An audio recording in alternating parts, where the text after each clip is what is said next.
What's up, everybody? Kyle here at Let's Talk Wax with Prospect Hot Sheet Spring Training Edition for weeks 2 and 3. Life got a little chaotic last week, so I was unable to do my weekly episode, but this episode will cover the past 2 weeks, so we're looking at about the last 15 days for these guys. Now we have some of the usual suspects on this list, and we also have some newcomers for their first time on the list of the year. Now I'm not sure if I'm going to do a fourth hot sheet. The majority of prospects that were non-roster invitees have been sent to minor league camp, so there's not a huge player pool to select from for that fourth week, but I will definitely begin doing prospect hot sheet every 2 weeks for the whole minor league season. So hopefully if you guys enjoy that stuff, go ahead and subscribe to the channel so you don't miss those videos. But we are going to kick this thing off with Brice Turang. Now Turang is an impactful speed player. He's got defensive versatility. He had a career high 13 home runs in 2022, but I kind of just see Brice Turang as being possibly an above average MLB ceiling type player. He's 23.3, played in AAA last year, and like I said, he's kind of a utility guy. He's mainly a shortstop, but he played some innings in the outfield over the past year. He was 368 this past 2 weeks with 7 for 19 with a home run, 3 RBIs, 3 walks, and 2 stolen bases. And as I mentioned before, Turang is a solid player, but he's never really been big in the power department. You can see he had a 126 ISO in 2022 and a 102 career ISO in the minor leagues. Excellent K numbers, impactful speed, 34 stolen bases. He's a pretty cheap auto out of 18 draft, but that's going to be our number 15 player, Brice Turang with the Milwaukee Brewers. At number 14, no surprise here, Heston Kjerstad, who's really been on an absolute tear since he got to High A, the back half of High A in 2022. He was Arizona Fall League MVP, missed his first 2 seasons completely of baseball, but now he's starting to show why he's the second overall pick of the 2020 draft. Hit 280 over the last 2 weeks with 2 homers, a triple, 2 doubles, and 5 RBIs. Now last year he hit 309 and pretty solid K numbers for his first year back in professional baseball. He is a top 100 prospect at 80. He is 6th in the organization, and the Orioles organization is just absolutely stacked. So like I said in the last video, being a number 6 in the Orioles system is kind of like being the top prospect in maybe the A's system. So he's out of 2020 draft, and his autos are around $90 right now. So he is a bit expensive, but that's to be understood after being AFL MVP and getting off to a hot start in spring training. At number 13, probably the most destructive bat in 2022 in the minor leagues next to Christian Encarnacion Strand is Kyle Manzardo, and prices for him reached about $100 at one point last year, being a bat only. No defensive value. He's probably going to be have a ceiling at first base, possibly a DH in the AL for the Rays. But just talking about pure offensive numbers, he hit 327 with a 290 ISO, the highest ISO on this list, as you can see in bold. Incredible K numbers, a 16.3 K percentage, a 1.10 K to walk ratio, and that's with a guy who had a 290 ISO. A lot of players don't even have that for a batting average, let alone an ISO. Now, career-wise, he had a very short stint in 2021. He came out of the 2021 draft, so his career sample size is very low, and these stats did accumulate over High A and Double A, but his production did not slow down in 2022 when he reached Double A. So career-wise, he's looking at a 330 batting average, the highest one on the list, a 286 ISO, highest on the list, a 13.1 K percentage, the lowest on this list. So a lot of things happening for Kyle Manzardo right now. He's one of the few elite ranks on this hot sheet today. There's only one other elite rankee, and he'll be in the 6 through 10 range. But based on what Manzardo's done so far, I can't exclude him from the elite rank. He may not have any other tools besides the bat, but the bat is absolutely incredible, and he's got the numbers to back it. So if he can continue to hit like this in the front half of 2023, I really don't see a reason why he doesn't get a call up in a stacked Rays system. He's 73 on the top 100, probably most likely because of his age maybe and his lack of tools outside the bat. He, like I said, 2021 draft, and his autos are around $75 right now. They've actually dropped from when he was absolutely destroying the ball at the back half of 2022. At number 12, we have Estieri Ruiz, and he's one of the fastest guys in minor league baseball. Had the most stolen bases in 2023. I think it was 85. Yeah, 85 with the Bold. He's the most stolen bases on this list, and I think in the entire MILB last year. Now, what's crazy about Ruiz is he can steal bases and he can hit a little bit. He's not going to hit for impactful power, but he had the highest 2022 batting average on this list at 332.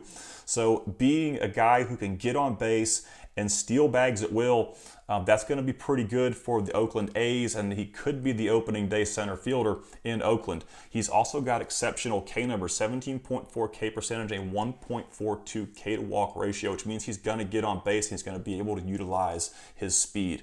Now, career numbers, they're pretty fringe, 285 batting average, 172 ISO, 22.2 K percentage, but he really had a breakout year in 2022 and kind of put his name on the board. He's still not a top 100 prospect. Organizationally, in the A system, he's number 6. He gets a Let's Talk Wax rank of 2, putting him at an organizational superstar upside. And when I do my Let's Talk Wax ranks, I'll show you guys a picture of it here in a second, just so you can take a look and screenshot it maybe so you can refer to the Let's Talk Wax ranks. But the ranks are the player's absolute ceiling. So I'm not saying Estieri Ruiz is going to be a organizational superstar in the A system, but that's going to be his ceiling. If everything goes perfectly well for him and he absolutely lives up to his full potential and tools, that's where he would end up for me. And that's how the Let's Talk Wax rank kind of works. So he's at a 19 Bowman, a super expensive release, so you're better off probably buying singles, and you can buy his autos for around $20 right now. And at number 11, bringing up the back half of this list, is Jordan Westburg, who dominated the back half of the 2022 season. He hit almost 30 home runs, but there's a lot of competition on the infield in Baltimore right now. But he had a pretty solid line over the last 15, had a home run, 2 doubles, and 2 RBIs. Now, Jordan Westburg does not have a base auto. So the $100 buy-in you see is for his refractor auto. He's got no base autos. And Westburg, like I said, went on a pretty big power surge towards the end of 2022. Didn't hit for a ton of average. Tolerable K numbers, 27 home runs, really actually excellent K numbers for a guy who hit almost 30 home runs. And you can just see the ISOs in red there. So a big power bat that could profile possibly at second base if he has to come off a shortstop, at third base. He's probably athletic enough to play some left field for the Orioles too. He's a pretty versatile guy. Was a shortstop in college in the SEC. In top 100, he's 74. Organizationally, he is number 5, just in front of Heston Kjerstad, and Let's Talk Wax rank of 2 as well. Out of 2020 draft, which is becoming a really good release right now. I think as the 2023 year progresses, we're going to see that 2020 Bowman draft is going to be the hottest release, I think, if you're going to try to just rip wax and have a lot of fun and really try to pull some big names. So something to look out for at 2020 draft. And then we're going to jump into our top 10. Leading off our top 10 is Anthony Volpe. No surprise here. He is still in big league camp competing for a spot on the opening day roster. I didn't think it was going to happen, and he was projected to start the season in AA or AAA again and maybe see a midseason call-up, but he's just been performing so well, and he's showing the Yankees that he could be big league ready for the 2023 season, which is much needed for them. I think they kind of need some new blood in their offense and on the team just to get back on track. They've been kind of a slugfest team. They've had some older people, like Aaron Hicks and Josh Donaldson, just not really producing much. And I think it's time to kind of hit the refresh button on the Yankees. So if there are any Yankees fans out there, let me know how you feel about that and all the young blood coming up through the system. But 21.8 AA and AAA last year. He was 6 for 22 over the last 2 weeks. Home run, 2 doubles, 6 walks, and 2 stolen bases. So he's taking walks. That's a huge sign for these young guys facing some upper minors arms. For me, at least, is the approach is there. He's locked in, and he's not really swinging outside the zone much. So really good there for Volpe. The 2022 season, he didn't hit for a ton of average, but he was also 21 years old playing in the upper minors. He held his ISO. He's held a pretty solid ISO for the last several years at 211. His K numbers are fantastic, 19.7 K percentage and 1.81 K to walk ratio. 21 homers, 50 stolen bases. I'm just kind of beating a dead horse right now with Volpe's numbers. Number 5 prospect overall, number 1 in the Yankee system. Clearly the other elite ranky on my Let's Talk Wax rank next to Kyle Manzardo. And he is out of 2020 Bowman. His autos are around $550-ish right now, and they're probably only going to go up. If you bought into Anthony Volpe back in 2020 when his stuff released, his autos were around $50, I believe, and now you are going to cash in. But he seems like the type of player that could be a good, solid, long-term hold. But it's up to you, the collector, on what you decide to do. I'm just giving you my opinion. I don't really like to give buy-sell advice on the channel. At number 9, we've got Gabriel Arias, who's been in the minor league since 2017. He's had over 1,000 minor league plate appearances. He's had several good seasons, but he really struggled in 2022. He was called up briefly, struggled over 57 plate appearances in the big leagues, and he never really got back into rhythm in Triple-A. And he just had a really, really bad year in 2022. Like I said, the worst of his career. Over the last 2 weeks, he was 3 doubles, 2 RBIs, 2 walks, and 2 stolen bases. He hit 364, and he can really play anywhere infield-wise. On the season, this is just not great stats. 239 batting average, a 163 ISO. These were kind of foreign numbers to Arias in his previous years. Career-wise, you can see he hit 269 with a 141 ISO, 26 K percentage. Not a ton of juice in the bat, but there's some defensive versatility and, you know, some hit tool in there as well. He's not a top 100 prospect. In the organization, he's 9 right now. Let's Talk Wax rank of 3 that puts him right around above average major league player. He's out of 21 Bowman, and if you were into Gabriel Arias during the 2021 season, this is probably the ultimate low since 2021 Bowman released at $10. His autos are selling for right now. Really cheap because he is on the very bottom of his roller coaster journey to the big leagues right now. At number 8, we have one of the most dominant bats in the minor leagues since he was signed. A dominant, consistent bat. And Miguel Vargas is a guy that I compare, well, I compare Curtis Mead a lot to Miguel Vargas because I think Miguel Vargas is just a little more seasoned with his bat, has a few more tools, with a little more speed than Mead, but their bats are very similar. They've hit throughout their career, but Vargas has kind of played a little younger at each of the levels than Mead. Elite K numbers, you can see his 2022 season K numbers are lowest on the list, 14.6 and a 1.07 K to walk ratio.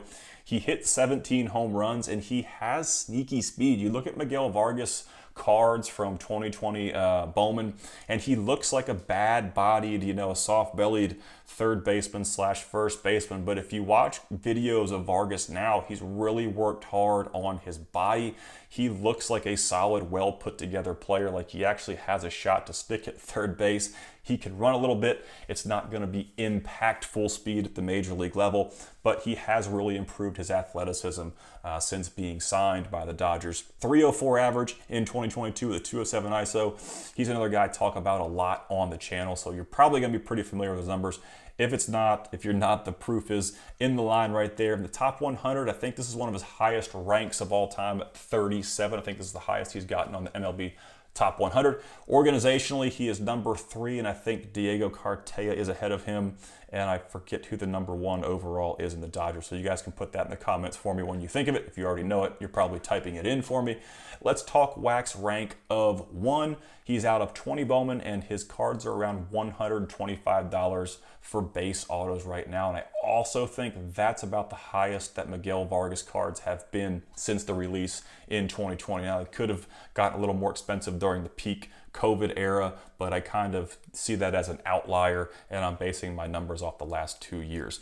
At number 7, we have Travis Swaggerty, one of the oldest players on this list at 25.6, and I usually try to stay away from guys 24 plus. But like I said, a lot of the guys that are still in spring training are some of the older AA, AAA guys from last year, and I have several 23, 24, and 25-year-olds on this list. And most of the guys who are, that played in high A maybe or low A last year that got a couple at-bats in spring training, they're all down in minor league camp right now. We got Travis Swigert, the Pittsburgh Pirates, played in AAA last year. He hits for average. I just see Travis Swigert, he has an above average big leaguer ceiling, had 2 home runs, 6 RBIs, and 2 walks.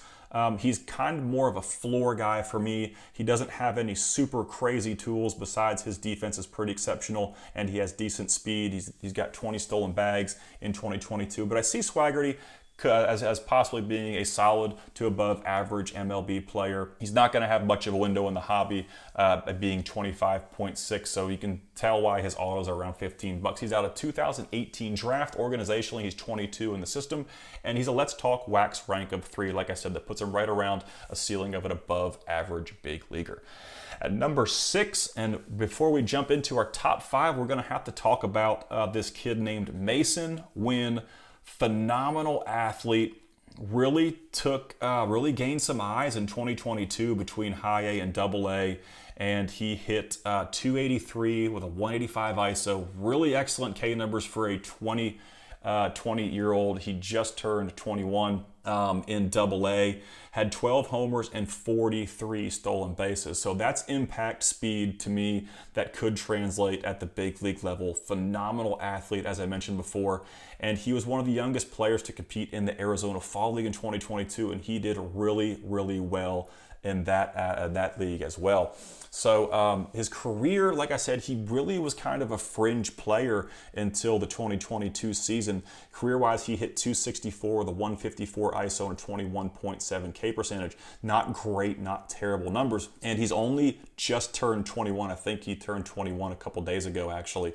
And the power really could start to develop. He's going to take walks. He's going to be able to put good swings on balls with his approach. He's a number 50 ranked prospect in MLB.com top 100. Organizationally, he's number 2 behind Jordan Walker. And these are 2 absolute studs that the St. Louis Cardinals have at the top of their farm system. Both just phenomenal athletes, super young, competing at the highest levels of baseball and having success. So the last time I checked, they were both still up at big league camp. They were both non-roster invitees, but we'll have to see what happens with Jordan Walker and Masyn Winn, before spring training ends on the 28th. So he's an organizational number 2, like I said, and Let's Talk Wax rank of 1.5. Which is one of the higher on this list. He is out of 2020 Bowman draft. He does not have an auto. And there were a lot of guys in my Discord server talking about Masyn Winn. We got to get some Masyn Winn cards, but do we buy the 2020 draft first chromes, or do we wait for Bowman to possibly put out a card, an auto, in a non-first form maybe in 2023? I really don't see Bowman doing that. I can't think of any examples where there's been such a gap between a first chrome and a non-first auto that comes later. It's almost 3 years. I think it's a safe bet to go ahead and buy into Masyn Winn's 2020 Bowman draft cards if you want to pursue him. But I've seen some crazy things come out of Topps and Bowman over the last year, so I'm really not going to be surprised if something like that would happen if they would try to capitalize, off of Masyn Winn's success. He is out of 2020 draft, first chrome only, and they're selling for around $20 right now. Now, before we get into our top 5, here are the honorable mentions from the past 2 weeks. These are guys that had pretty exciting last 15 games, but just didn't do quite enough to make the top 15. I put several players on here who only had, 6 or 8 or 9 at-bats, some younger guys who are in minor league camp now. And there's also some older guys, who are having some success. Parker Meadows is a guy that kind of is breaking out, and he was all the way back in 18 draft. Jordan Adams, a blast from the past out of 18 draft. We have Stone Garrett.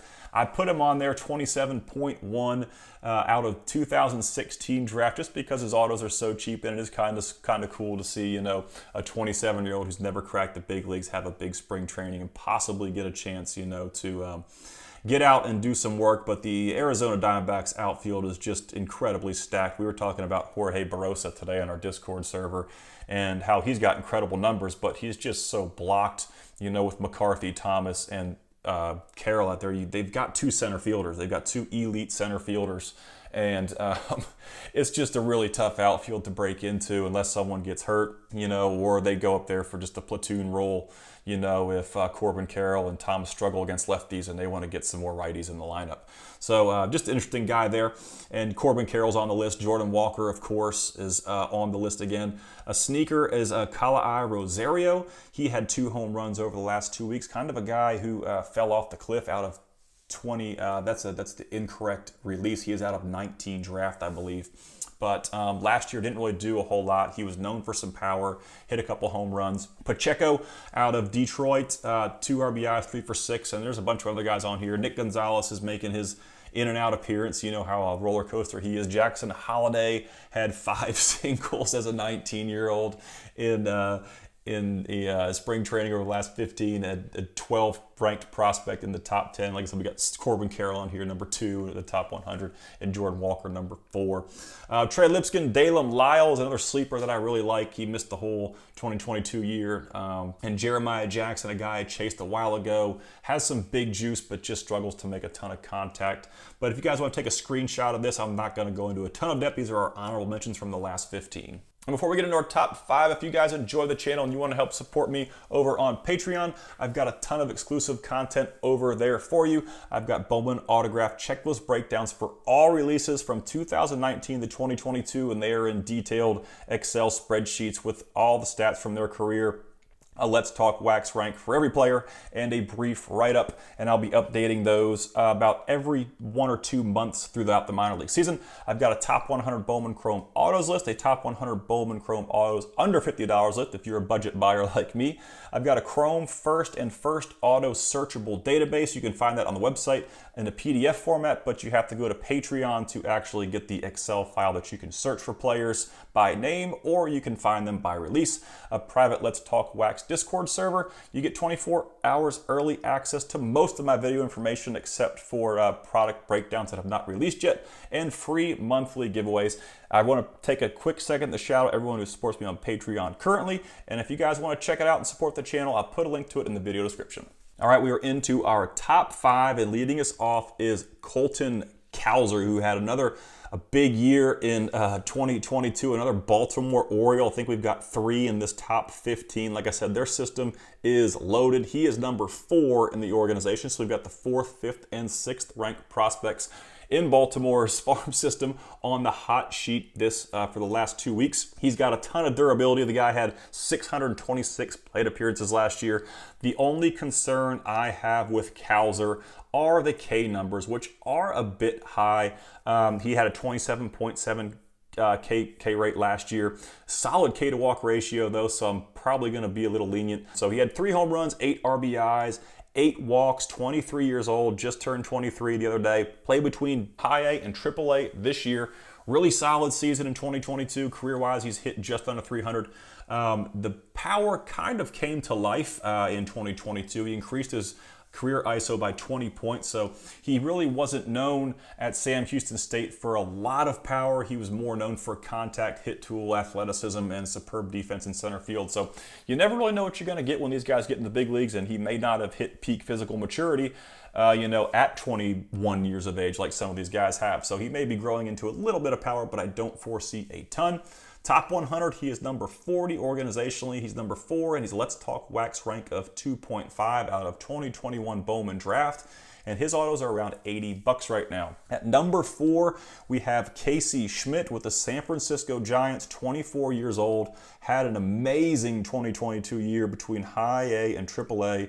Over the last 15, he was 10 for 22 with a home run, 2 triples, a double, and 3 RBIs. And I've got one of Casey Schmidt's biggest fans in my Discord server, and I know he's excited to hear about Casey's big last 2 weeks, and he tells me that the majority of his at-bats did come against big league arms because he did get significant time, with the upper level players. Now, the interesting thing about Casey Schmidt is that Brandon Crawford and Villar are both injured right now, and there's a very good chance that he could be the opening day shortstop with the Giants. He's primarily a third baseman, but if you watch any video on Schmidt, he's definitely capable of filling a gap temporarily or possibly for the year at shortstop. He's definitely not going to be Brandon Crawford performance-wise on defense, but his ability at shortstop has increased greatly. Now, he's also got a big bat, hit .293 in 2022 with a 196 ISO. Pretty solid K numbers, 21 home runs. He's not going to be a threat on the bases, but this is a guy who had a $5 auto going into the 2022 season. The guy that was pretty much unknown in the prospecting world, and now he's kind of front and center in the Giants organization. So still not on the top 100, which is, you see Tristan Strand and Casey Schmidt are both not on MLB.com's top 100, which I think is just a huge whiff by the big time sports writers over there. It's all opinion anyway, and we can't predict the future and have crystal balls. But yeah, I think those are two guys who are probably, if they had a 110, I think they might be on it. But he's an organizational rank of 4. Let's Talk Wax rank of 2. He is out of 2020 draft. As I said before, I think this season 2020 draft is really going to come to life, that release. His autos are around $45 right now, but he could be the Giants opening day shortstop depending on how Villar and Crawford recover from their injuries. At number 3, we have Josh Young, who has been injury plagued pretty much throughout his entire career. He got called up briefly last year, hit .204 with 5 home runs. He had a 39-4 K to walk ratio, which was really ugly, over 102 plate appearances in the big leagues. But, he is a guy who's just yet to have a consistent, healthy season and be able to get a significant amount of at-bats without a break. 25.1 play between AAA and MLB, had 3 home runs over the past 15 days, triple, double, 4 RBIs. Really big week, last 2 weeks for Josh Young. Last year, he hit .266 with a .274 ISO in the minors. And the big thing that kind of flags me about Young is the K to walk ratio, which was a 5 last year, the highest on this list. But like I said, it's really hard to get in a groove as a former player, not as a former minor league hitter. I was actually a pitcher, but I did play center field in college, and I know what it's like to just be out of rhythm and not get consistent ABs or have nagging injuries. So hopefully he can increase that. The K to walk ratio in his MLB debut was kind of scary too. Career-wise, hit .311 with a .227 ISO, proven in the minor leagues. Top 100, he's a 34. Organizationally, he's number 1. He's a Let's Talk Wax rank of 2. You're going to have to go back to 2019 Bowman draft to find his stuff, and it's selling for around $75 right now. Now, the next 2 players, these are not surprises. I probably could have put Christian Encarnacion Strand as the number 1 spot for the second and third week in a row. He was, of course, the number 1 spot for week 1, but I gave it to Jason Dominguez because he's 20.1 years old and he had a pretty big week. But Encarnacion Strand, it's obvious he destroys baseballs. I'm not going to beat a dead horse again. Like I said before with Volpe, going over his numbers, you can look at the line. The highest number of home runs on this list in 2022 with 32. Really good K numbers. The K to walk ratio is a little fringe for me, but just another destructive bat like Manzardo. And he's done it over the course of 2 years since being drafted in 2021. He's a Let's Talk Wax rank of 1. 2021 Bowman draft, I just saw a blue Encarnacion Strand pulled in one of my friend's breaks. He goes by Chet Stedman on Facebook. He's in the Bowman Chrome buy-sell trade group. He breaks a lot. And he pulled a blue Encarnacion refractor auto out of his 2021 draft case break. So that was super cool to see, especially at this time when he's getting really, really hot. Now his autos actually last 2 weeks ago were around $100, and they've kind of dipped down to 70, I think, because they sent him and Ellie back down to minor league camp, and I feel like people thought that maybe he had a shot to play at the big league level or break camp with the Cincinnati Reds, but just not going to happen with him and Ellie. They're going to be in minor league in the minor leagues to start the 2023 season. But we're going to go to number 1 with Jason Dominguez. The alien is finally coming to life, and I'm really excited about this.